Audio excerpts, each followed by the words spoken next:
Hello everyone, चलिए देखते हैं chapter number 5 unit 5 of class 12th chemistry, coordination compound. ये जो चैप्टर है ये हमारा इनऑर्गेनिक केमिस्ट्री का चैप्टर है। इसमें हम पढ़ेंगे किस तरह हम कंपाउंड्स के अंदर किस तरह हम दो एलिमेंट या दो एटम के बीच में कोऑर्डिनेशन कंपाउंड की फॉर्मेशन करते हैं। कौन कौन सी थ्योरीज हैं जो एक्सप्लेन करती है कोऑर्डिनेशन कंपाउंड की स्टेबिलिटी को। कौन को किस तरह से जो कंपाउंड है वो कलर्ड होते हैं या कलर्ड नहीं होते हैं। All this we are going to study in this chapter. चलिए स्टार्ट करते हैं। इन द प्रीवियस यूनिट, जो हमारे प्रीवियस यूनिट थी D and F block, we learn that the transition metals form a large number of complex compounds in which the metal atoms are bound to a number of anions or neutral molecules by sharing of electrons। हमने अपने last unit यानी कि D and F block में पढ़ा है जो transition elements यानी कि डी ब्लॉक के एलिमेंट्स होते हैं वो बहुत सारे कंपाउंड्स बनाते हैं, कॉम्प्लेक्स कंपाउंड्स, जिसमें एक मेटल आइटम होता है जो कि बहुत सारे एनायंस या न्यूट्रल मॉलिक्यूल से by sharing of electrons bounded होता है, जिसको हम बोलते हैं coordination compound. The chemistry of coordination compounds is an important and challenging area of modern inorganic chemistry. New concepts of chemical bonding and molecular structures have provided insights into the functioning of these compounds as vital components in और biological system. कुछ ऐसे compounds हैं coordination compounds जो हमारे biological system में भी helpful होते हैं, जैसे chlorophyll, haemoglobin and vitamin B12 are the coordination compounds of magnesium. Chlorophyll जो है it is a coordination compound of magnesium, hemoglobin is of iron and vitamin B12 is of cobalt। Variety of metallurgical processes, industrial catalysts and analytical reagents involve the use of coordination compounds। Coordination compounds also find many application in electroplating, textile dyeing and medicinal chemistry। अब चलिए start करते हैं। Alfred Werner's theory of coordination compound. बहुत सारे scientist आए जिसने coordination compounds के ऊपर अलग अलग थ्योरीज थी। वीबीटी हम इसमें पढ़ेंगे जो हमने क्लास 12th में पढ़ी थी, केमिकल बॉन्डिंग में वैलेंस बॉन्ड थ्योरी। वीबीटी पढ़ेंगे, सीएफटी पढ़ेंगे, crystal field theory, Werner's theory, तीन थ्योरीज हम पढ़ेंगे। तो Alfred Werner, a Swiss chemist, was the first to formulate his ideas about the structures of coordination compounds. He prepared and characterized a large number of coordination compounds and studied their physical and chemical behavior by simple experimental techniques. Werner proposed the concept of primary valence and the secondary valence for a metal ion। इसने कहा अगर कोई भी हमारे पास coordination compound बनता है तो उसमें दो प्रकार की टू टाइप की वैलेंसी बनती है, एक प्राइमरी वैलेंसी, दूसरी secondary valency for a metal ion. Binary compounds such as CrCl3, COCl2 और PdCl2 have primary valency of 3 to 1 respectively. कैसे? In a series of compounds of cobalt 3 chloride with ammonia, it was found that some of the chloride ion could be precipitated as ACl or adding excess silver nitrate solution in cold, but some remained in the addition। इन्होंने क्या कहा, जब हमने इन compounds को react करवाया with the AgNO3 means silver nitrate, तो जो reaction इन्होंने जब AgNO3 के साथ की तो उसमें कुछ ऐसी क्लोरीन थी जिसने AgNO3 से रिएक्ट करके AgCl की प्रेसिपिटेशन दे दी, लेकिन कुछ ने नहीं दी। तो किस बेसिस पे दिया? उन्होंने उसी बेसिस पे दो टाइप की वैलेंसी बताई, प्राइमरी और सेकेंडरी। तो क्या है, चलिए पढ़ते हैं। देखो, जैसे जब एक मोल COCl3.6NH3 ने रिएक्ट किया AgNO3 से तो उसने 3 मोल AgCl के दिए, यानी कि 3 क्लोराइड थे, 3 के 3 क्लोराइड हो गए रिएक्ट। जब COCl3.5NH3 ने दिए तो हमें 2 मोल मिले, means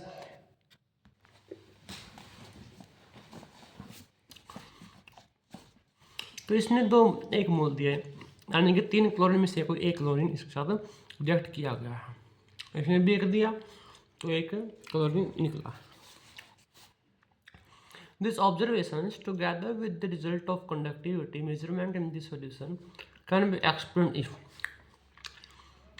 cis group in all either chloride ions or ammonium ions molecules or both remain bonded to the cobalt ion during the reaction. The compound are formulated as shown in the table. देखो compound देखो, सबसे पहले लड़ा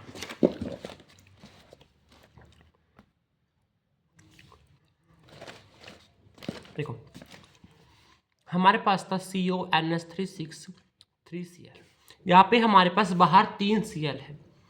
जितने Cl बाहर थे उसने AgNO3 के साथ रिएक्शन की और उसने AgCl को फॉर्म किया। तो यहाँ पर क्या हुआ, AgCl को जैसे उसने फॉर्म किया तो हमारे पास 3 क्लोराइड से 3 AgCl मिले।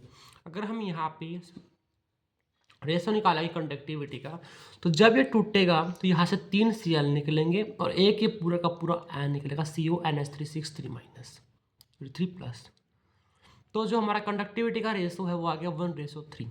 वहीं पे जब हम COCl NH3 5 2 Cl लेंगे तो यहाँ पे हमारे पास 1:2 आएगा। क्यों? क्योंकि जो एक क्लोरीन है वो डब्बे के अंदर है, 2 क्लोरीन बाहर है, तो 2 क्लोरीन जो है 2 यहाँ से और एक यहाँ से 1:2। यहाँ पे एक क्लोराइड बाहर है, तो जितने क्लोरीन डब्बे से बाहर होंगे, कितने भी आयन, कोई भी एटम डब्बे से बाहर होगा वही रिएक्ट करेगा और उतने ही हमें मोल मिलेंगे। अगर यहाँ पे Cl की जगह कुछ और होता तो निकलता, तभी एक ये और एक ये हमारे पास 1:1 इलेक्ट्रोलाइट की रेशो आ जाएगी। Note that the last two compounds in the table have identical empirical formula। देखो दोनों का फॉर्मूला सेम है, लेकिन क्या डिफरेंस है वो आएगा। empirical formula COCl3.4NH3 but distinct property, लेकिन दोनों की प्रॉपर्टी अलग है। एक ग्रीन कलर का है, एक वॉयलेट कलर का है। सच कंपाउंड्स आर टर्म्ड एज, ऐसे कंपाउंड्स को हम बोलेंगे आइसोमर्स, जिसके बारे में हम क्लास 11 में पढ़ चुके हैं। Werner in 1898 propounded his theory of coordination compound, and the main postulates are: in coordination compound, metals show two type of linkage, means valencies, that is primary and secondary। जब भी कोऑर्डिनेशन कंपाउंड बनता है और जो metal उसके अंदर होता है वो 2 टाइप की वैलेंसीज को शो करता है, एक प्राइमरी वैलेंसी, एक सेकेंडरी वैलेंसी, या फिर 2 टाइप के लिंकेज को। The primary valencies are normally ionisable and are satisfied by negative ions. जो प्राइमरी वैलेंसी है वो नॉर्मली आयनाइजेबल है, वो आयंस के फॉर्म में आयनाइज हो सकती है। इस एग्जांपल में देखो, जो क्लोरीन है वो बाहर है, इजीली जो है क्लोरीन वो आयनाइज हो गया और उसने AgNO के साथ रिएक्ट कर दिया। वहीं पे जो अंदर वाले नहीं हो पाए, जो इसकी क्लोरीन है जो बाहर वाले हैं वो उसकी प्राइमरी वैलेंसी है and are satisfied by negative ions. The secondary valencies are non ionisable. जो अंदर वाला था जो मेटल के साथ कनेक्ट था वो नॉन आयोनाइजेबल था।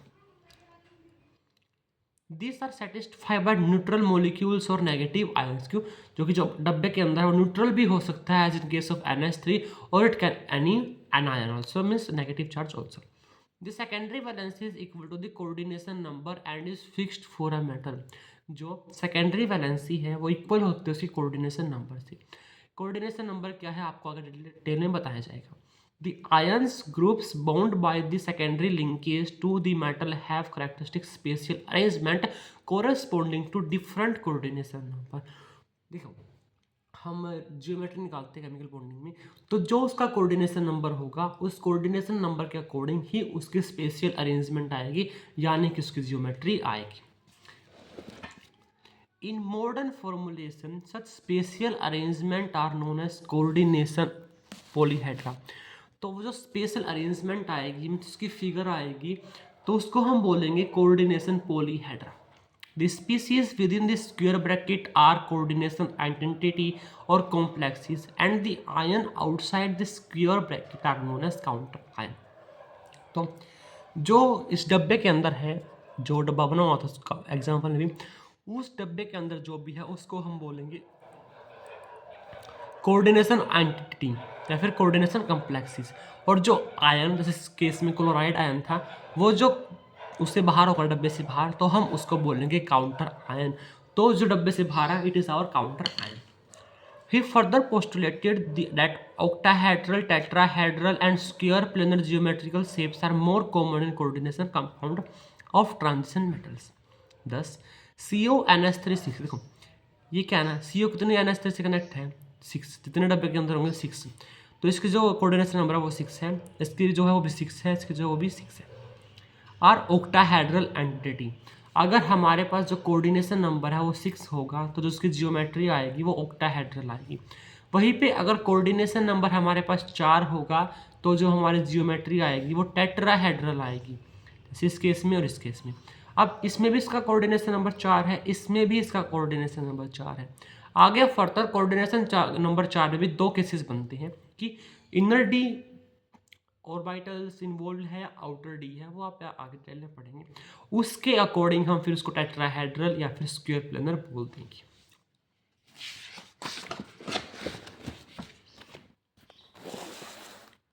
सीधे एग्जांपल नंबर 5.1 ये क्या कहते हैं, on the basis of following observation made with aqueous solution assign secondary valencies to metal ion in the following compound. देखो हमारे पास PdCl2.4NH3 है। अब जब हमने रिएक्ट करवाया विद AgNO3 तो हमारे पास 4 मोल मिले AgCl का, देखो 2 मोल मिले और 2 ही हमारे पास Cl है, यानी कि दोनों के दोनों जो Cl है वो डब्बे से बाहर है। अगर वो डब्बे से बाहर है तो चारों के चारों जो NH3 है वो PD से कनेक्ट है, तो जो हमारा सेकेंडरी वैलेंसी है इट विल बी 4। अब नेक्स्ट देखो इस केस में भी 2 मिली है, दोनों के दोनों जो Cl है वो बाहर है और जो 6H2 है वो अंदर है, तो 6 जो है हमारा वो हमारा सेकेंडरी वैलेंसी है। थर्ड केस है PtCl4 2HCl, इसमें हमें कोई भी AgCl नहीं मिला, we does not get any mole of AgCl, so our secondary valence is 2HCl plus 4Cl यानी कि 6। In next example COCl3.4NH3 we get 1 AgCl mole precipitated out, thus 4 plus 3 is 7 and 1 Cl is outside and we get 1 AgCl, so our secondary valence is 6। PtCl2.NH3 इसमें क्या है, इसमें कोई भी हमें AgCl नहीं मिला, इसका मतलब क्या, दोनों के दोनों AgCl जो डब्बे के अंदर है। अगर दोनों के दोनों डब्बे के अंदर है तो हमारे जो सेकेंडरी वैलेंसी है वो क्या होगी 2 + 2 यानी कि 4। अब देखो अब बात करते हैं डबल सोल्ट की और एक कॉम्प्लेक्स। तो हमारे पास कंपाउंड है डबल सोल्ट और कॉम्प्लेक्स, उन दोनों के बीच में डिफरेंस क्या होता है। Both double salt as well as complexes are found by the combination of 2 और more stable compounds in a stoichiometric ratio. जब हम 2 या 2 से ज़्यादा स्टेबल कंपाउंड्स को आपस में मिक्स करते हैं, कंबाइन करते हैं ना fixed ratio in a stoichiometric ratio, तो हमारे पास 2 टाइप के कंपाउंड बनते हैं। एक को हम बोलते हैं डबल सोल्ट और एक को बोलते हैं हम complexes. However there different fact है डबल सोल्ट सच है, जो डबल सोल्ट है जैसे कि कार्नालाइट, इसका फॉर्मूला KCl.MgCl2.6H2, मोहर सोल्ट जो है FeSO4.NH4 पोटेस एलम जो है KAlSO4 etcetera dissociate into simple ion completely when dissolved in water. However, complex ions such as FeCN6 of K4FeCN6 do not dissociate into F2 and Cn ions।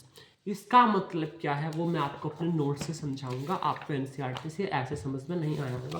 तो let's see, देखो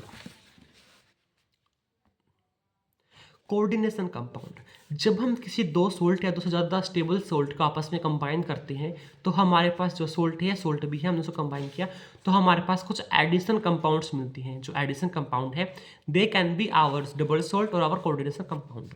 तो addition compounds क्या है, are found when stoichiometry amount of 2 और more soluble compounds join together. Say example addition compound का carnallite हो गया, potassium हो गया, पोटेशियम फेरोसाइनेट हो गया। अब देखो अब जो हमारे पास कंपाउंड बने ये 2 टाइप के बने, they can be double salt और they can be complex salt. जो डबल सोल्ट है वो कंप्लीटली डिसोसिएट हो जाएगा आप सॉल्यूशन में जाने के बाद। कैसे, से हमने एग्जांपल लिया मोहर सोल्ट का जो कि एक डबल सोल्ट है। जब हम इसको पानी में डालेंगे, एक्वस मीडियम में डालेंगे तो ये सब कुछ टूट जाएगा, यानी कि Fe अलग, S अलग, O अलग, N अलग, H अलग, S अलग, O अलग, H अलग, 2 अलग, O अलग, सब कुछ अलग, यानी कि ये अपने सॉल्यूशन में जो अपने डिसोसिएट हो जाए, कंप्लीट डिसोसिएट हो जाएगा। जिस भी एटम से मिलकर वो बना होगा उसका हर एक एटम अपने जो कंपाउंड है उससे अलग हो जाएगा। इसका मतलब क्या, they lose their identity into aqueous solution. ये इसकी आइडेंटिटी है मोर सोल्ट की, इसका फॉर्मूला है। जैसे ही हमने इसको एक्वस सॉल्यूशन के अंदर डाला तो ये कंप्लीटली डिसोसिएट हो गया, ये कंप्लीटली टूट गया। जिस जिस आयन से, जिस जिस एटम से, जिस जिस एलिमेंट से मिलकर बना था, ये अपने कॉन्स्टिट्यूएंट एलिमेंट्स के अंदर, एटम्स के अंदर टूट गया।